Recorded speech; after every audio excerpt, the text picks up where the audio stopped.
அன்பிற்குரியவர்களே, இயேசுவை நான் உங்களுக்கு காட்டிக் கொடுத்தால் எனக்கு என்ன தருவீர்கள் என்று யூதாஸ் இஸ்காரியோத்து கேட்கின்றான்.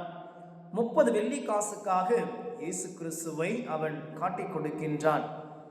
இன்று இதே யூதாஸின் கேள்வித்தான் பல நபரால் தினமும் கேட்கப்படுகின்றன. அந்த குடும்பத்திற்கு எதிராக சதித்திட்டங்களை நான் உங்களுக்கு தீட்டிக் கொடுத்தால் நீங்கள் எனக்கு என்ன தருவீர்கள்? அந்த குழந்தையை நான் பாலியல் தொந்தரவு செய்தால் நீங்கள் எனக்கு என்ன தருவீர்கள்? அந்த குழந்தையை நான் கடத்தி சென்றால் நீங்கள் எனக்கு என்ன தருவீர்கள்? அவனை நான் கொன்றால் நீங்கள் எனக்கு என்ன தருவீர்கள்?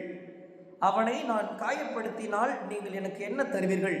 என்றெல்லாம் இன்று நீதிமான்களுக்கு எதிராக பல சதித்திட்டங்களும் அநியாய செயல்களும் செய்யப்படுகின்றன. இவ்வாறு பல இயேசுகள் இன்று சிறையில் அடைக்கப்படுகின்றார்கள், அநியாயமாக தண்டிக்கப்படுகின்றார்கள்.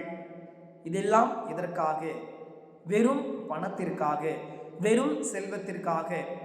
பாருங்கள், இந்த யூதாஸ் இஸ்காரியோத்து செய்த செயலின் காரணத்தினால் அவனுக்கு வந்த அந்த 30 காசுகளை அவன் செலவிட்டானா? அது அவனுக்கு பயனுள்ளதாக அமைந்ததா? இல்லை.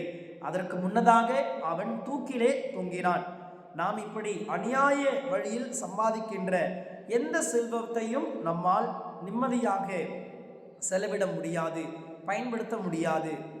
அப்புறம் ஏன் இப்படிப்பட்ட ஒரு வாழ்க்கை? அப்படி ஏன் இப்படிப்பட்ட ஒரு அநியாய வழிகளை நாம் தேடி செல்கின்றோம்?